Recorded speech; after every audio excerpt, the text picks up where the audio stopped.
Hola queridos estudiantes de ciclo 5, para esta semana vamos a trabajar el área de matemáticas, entonces vamos a comenzar exponiendo nuestro contexto, problema y subproblema como siempre. Contexto general. Colombia es un país diverso, pluriétnico y multicultural. Cuenta con 32 departamentos en los que hay 710 resguardos indígenas, 123 territorios colectivos afro y 11 company rom. Además del castellano y la lengua de señas, hay 68 lenguas indígenas, una palenquera, una raizal y una romaní. A pesar de la riqueza cultural del país, durante las últimas décadas el modelo de desarrollo económico capitalista ha ignorado los derechos de los pueblos originarios. Además, en nombre del progreso, ha arrasado con la historia ancestral y con los recursos naturales. Esto lo ha hecho a través de megaproyectos hidroeléctricos y mineros, la extracción de petróleo, la agroindustria y los proyectos de turismo comercial, ignorando el consentimiento libre, previo e informado en la toma de decisiones sobre sus territorios y territorialidades. Las comunidades indígenas en todo el mundo se han visto expuestas a las consecuencias que ha dejado este tipo de progreso, y Colombia no es la excepción, pues el 60% de los pueblos indígenas del país están en peligro de extinción. Ese es nuestro contexto general en el cual se enmarca el problema general, que lo vamos a leer a continuación. Abadio Green es un indígena y doctor en educación con experiencia, estudios e investigaciones en etnolingüística. Él se ha preocupado por la situación de las comunidades indígenas y anhela que a través de la educación se generen transformaciones. Abadio sabe que los pueblos originarios han estado amenazados desde la colonización y modernización occidental. Su cultura e identidad se ha ido perdiendo y opacando con el brillo de la modernidad y la cultura civilizatoria. Una de las mayores preocupaciones de Abadío es la pérdida de la lengua ancestral, pues se observa con tristeza que los jóvenes algunas veces se avergüenzan de ser indígenas porque son subvalorados y han sufrido discriminación. Como siempre, encontramos el derecho básico de aprendizaje, la evidencia y las competencias. No me voy a detener allí, sin embargo, ustedes las van a leer, ¿vale? Yo sí me voy a enfocar, como siempre, en el subproblema. ¿Qué nos dice? Para superar esa diferencia, desde sus investigaciones y trabajo con diferentes comunidades, Abadío busca promover el reconocimiento de las 102 etnias del país y sus 68 lenguas. Además, busca contribuir a la recuperación de la identidad cultural y la memoria lingüística a través de espacios propios, destacando la medicina tradicional, los saberes locales y ancestrales, la danza y la música, los festivales tradicionales. Todo ello a través del diálogo e intercambio de saberes entre diferentes actores intergeneracionales, instituciones, organizaciones, movimientos y colectivos. ¿Cómo incentivar la participación de jóvenes en la recuperación de la memoria lingüística y cultural? Vamos a ver. Por lo anterior, Abadío se cuestiona lo siguiente. ¿Cómo incentivar la participación de las comunidades de los territorios en la recuperación de la memoria lingüística y cultural mediante los saberes de mediciones directas e indirectas en sus actividades cotidianas agrícolas? Entonces vamos a ver que en este mapa conceptual que nos presenta los temas vamos a encontrar que el principal es justamente lo que es la medición directa, y acá tenemos también la medición indirecta. Vamos a revisar entonces cada uno de estos ítems: el Sistema Internacional de Unidades de Sistema Métrico Decimal, lo que es una magnitud, un patrón de medida. Vamos a revisar cada uno de esos punticos que también están en la cartilla para que ustedes puedan solucionar sus actividades. Vamos a hablar entonces como primera medida de lo que es la medición. Una medición es comparar una cantidad desconocida de algo con una cantidad conocida de la misma magnitud. Cuando hablamos de la misma magnitud nos referimos a que sean de algún modo similares. Entonces vamos a escribir comparar una cantidad desconocida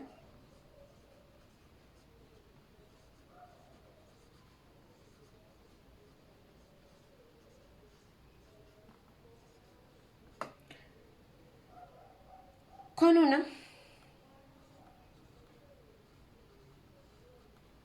conocida de la misma magnitud.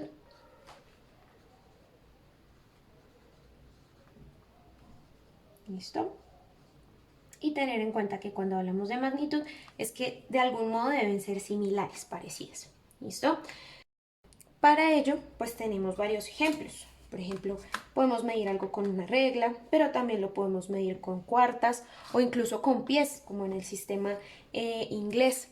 Entonces usamos una medida conocida, ¿cierto? Por ejemplo acá el centímetro o el decímetro, ¿cierto? Que son los 10 centímetros, para hallar la medida de algo que no conocemos aún.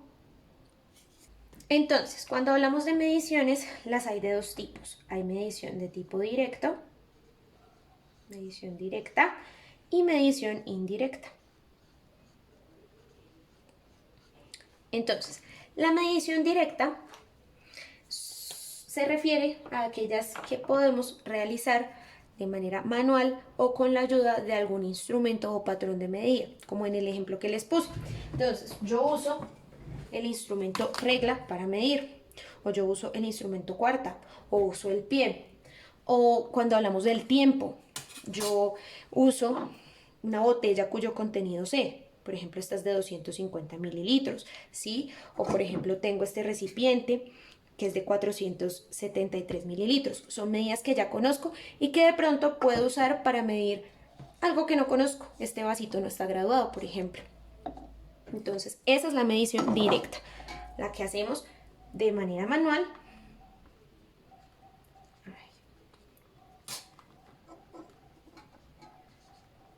Se nos dañó el marcador. Se hace de forma manual.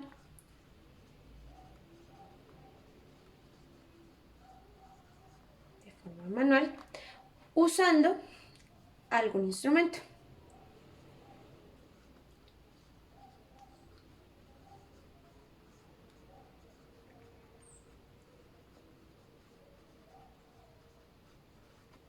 O patrón de medida.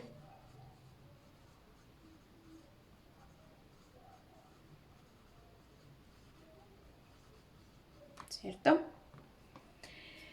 Pero también está la medición indirecta, que ella se obtiene a través de datos y cálculos matemáticos.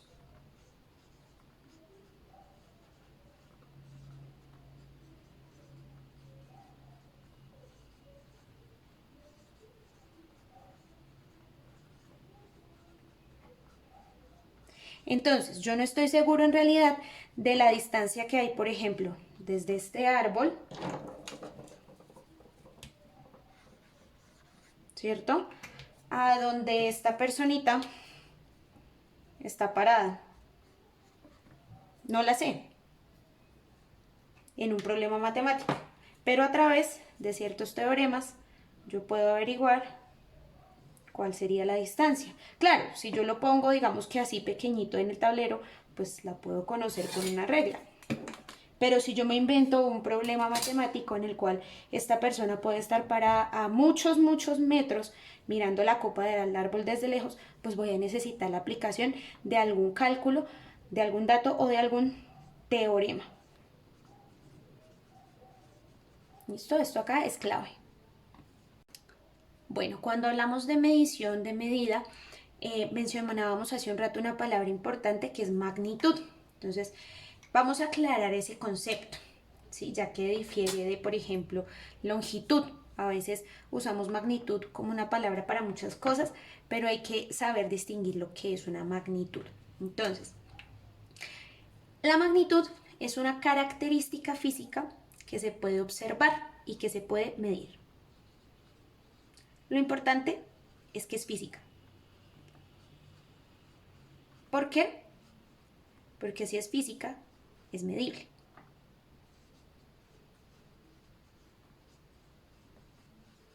Que se puede observar y por lo tanto medir.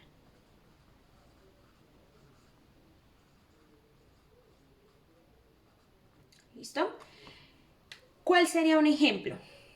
El tiempo, que yo lo mido en el reloj, ¿cierto? Lo mido por segundos, milésimas de segundos, centésimas de segundo, o por unidades más grandes como el minuto, ¿cierto? Como los 10 minutos, los 5 minutos, como viene dividido el reloj, que va de 5 en 5, ¿cierto? También puede ser, por ejemplo, la longitud, ahora sí, la regla.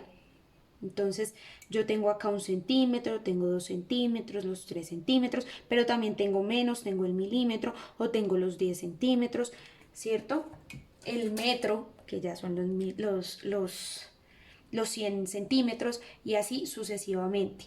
La masa, yo la puedo medir en los kilogramos o en los gramos o en los kilos, dependiendo de la unidad específica que yo esté usando. Y ahora, pues como dijimos que vamos a hacer una distinción entre magnitud y longitud, vamos a hablar de lo que es la longitud. Que de hecho la longitud es un tipo de magnitud. Y está determinada por la distancia que existe entre dos puntos. Por ejemplo, un punto A y un punto B. Esto será la longitud. ¿Listo? Distancia entre dos puntos. Vamos a escribirlo acá para que no se nos olvide. Distancia entre dos puntos. ¿Listo? O también el espacio que existe entre dos lugares. Si yo estoy en Bogotá y me voy para Neiva, me voy para Iquira, o si de Neiva me voy para Campo Alegre. Entonces, ¿cuánta distancia existe entre Neiva y Campo Alegre? También es una longitud. Usualmente, la unidad de medida universal de la longitud es el metro, que se simboliza con una M minúscula. ¿Listo? Ese es el símbolo. Sin embargo, también existen otras medidas de longitud. Por ejemplo, se los decía hace un rato con el ejemplo de la regla. El milímetro, que se simboliza así. El decímetro, que es cuando tenemos 10 centímetros, ¿cierto? O medidas mucho más grandes, como el kilómetro, que son 1000 metros. 1000 metros. Esto es apenas un pedacito del metro y este pues con más veras porque es un milímetro, entonces tenemos medidas más pequeñas o tenemos medidas más grandes, pero en general la aceptada es el metro. Por ende, a veces cuando vamos a desarrollar situaciones problema debemos hacer conversiones si nos dan las unidades revueltas, pero más adelantico veremos eso. En esta tablita, por ejemplo, en la página 11 de la guía que les envié, van a encontrar los múltiplos y submúltiplos de la unidad metro. ¿Listo? Para que los revisen muy bien. Cualquier duda igual acá me preguntan. Pero esto es simplemente para que, mientras tanto, tengan esa información allí presente. Si avanzamos un poquito más en las temáticas, encontramos el tema de los ángulos. Un ángulo es una porción indefinida del plano que está limitada por dos líneas que se parten en un mismo punto que se llama vértice. Ya lo vamos a ver. Entonces primero lo vamos a definir. Porción de plano limitada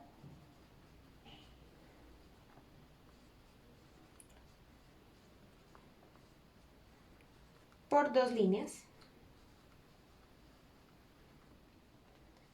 que parten de un mismo punto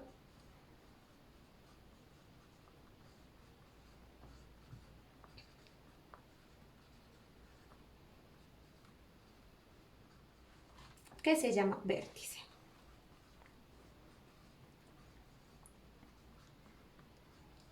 ¿Listo? Entonces, según la apertura o la abertura, vamos a encontrar 4 tipos básicos de ángulo. El primero va a ser el ángulo recto.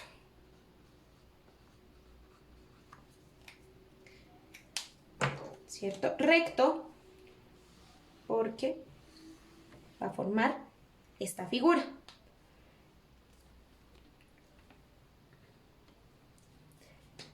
Entonces, la apertura de este ángulo tiene 90 grados y este puntito donde se encuentran o donde parten esas líneas es el vértice. ¿Listo? Usualmente a esto le ponemos así flechita, porque las líneas podrían tender a alargarse. Entonces ese es el ángulo recto. Tenemos el ángulo agudo,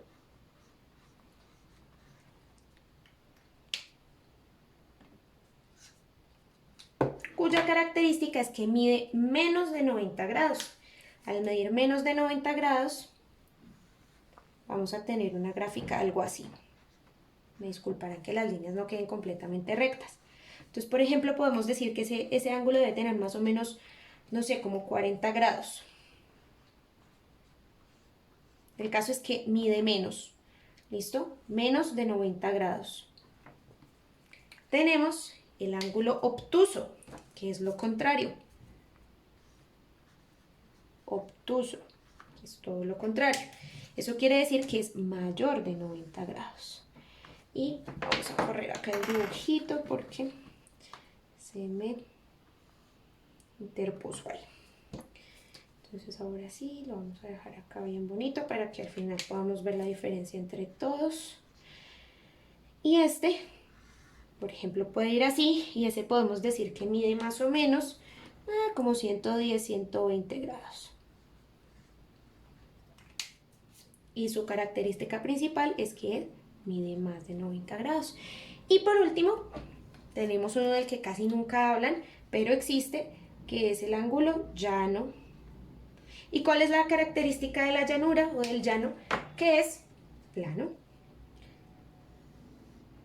Entonces podemos decir que acá está el punto, está el vértice, tan y tan. Es un ángulo que vendría midiendo más o menos 180 grados. Bueno, más o menos no, exactamente 180 grados. Ahora, hablando del tema de las medidas indirectas, vamos a hablar un poco del teorema de Tales. Decíamos que las mediciones o las medidas indirectas se obtenían a través de cálculos y teoremas. Entonces vamos a ver este en particular para qué nos sirve. Ustedes recordarán mi ejemplo de hace un momentico, donde ponía yo la situación de que debíamos calcular la distancia entre esta personita y este árbol, ¿cierto? Entonces vamos a hablar del hipotético caso en que vamos a cortar ese árbol y tenemos que calcular qué tan alto es para evitar riesgo de pronto que derrumbe alguna casa, que le pegue a alguna persona, que caiga en alguna vía. Lo vamos a hacer justamente a través de ese teorema. Entonces, desde nuestro punto de vista, vamos a trazar entonces esta línea hacia la copa del árbol y vamos a tener que tener, por ejemplo, una vara, vamos a tener una varilla, un palo, un algo de una altura conocida, vamos a decir que es de 1 metro. Y vamos a decir que esta sombra que proyecta el árbol desde donde nosotros estamos parados hasta donde él está, es de aproximadamente 18 metros. Y que la sombrita que proyecta de acá es de 2 metros. ¿Listo? Entonces conocemos varias medidas. La altura de la vara que tenemos acá, la sombra que esta proyecta y la sombra que proyecta en total el árbol desde donde nosotros lo estamos mirando. Nos falta conocer esta medida de acá y nos falta conocer esta medida también. No les pongamos X, pongámosle signos de pregunta. Entonces, tenemos estas medidas dadas, recordemos, la varita que tomamos como patrón de medida, ¿sí? Que encontramos por ahí de 1 metro, la varita forma una sombra de 2 metros y la sombra total desde nuestro punto de observación al árbol que es de 18 metros. ¿Qué es lo que tenemos que hacer? Entonces, tenemos que encontrar una proporcionalidad entre este triángulo pequeño que se forma acá, ¿cierto? Y este triángulo grande. ¿Cómo lo vamos a hacer? A ver, mucha atención. Vamos a tomar este 18 de acá, lo vamos a dividir entre 2. Eso nos va a dar igual a 9. Este 9 va a ser una constante de proporcionalidad.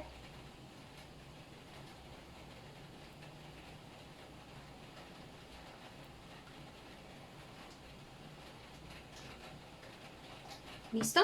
Eso significa que para encontrar estas alturas, esta altura, ahora yo voy a usar de base esta y la voy a multiplicar con esta constante. ¿Por qué es la constante? Entonces, si la varita mide 1 metro, nuestra constante es 9, entonces bueno, vamos a multiplicar 1 por 9 y eso será 9. Eso significa que esta medida ya no es una incógnita, sino que es igual a 9. Y bueno, chicos, ya con eso pueden resolver estos ejercicios que tenemos aquí. Básicamente lo que yo hice es la explicación de este ejercicio de una forma mucho más sencilla, que es hallando proporcionalidades. Es un poco más lógica, más intuitiva. Con ello van a poder realizar estas actividades. Cualquier duda, pregunta, inquietud, no duden en hacérmela saber y en programar su clase virtual.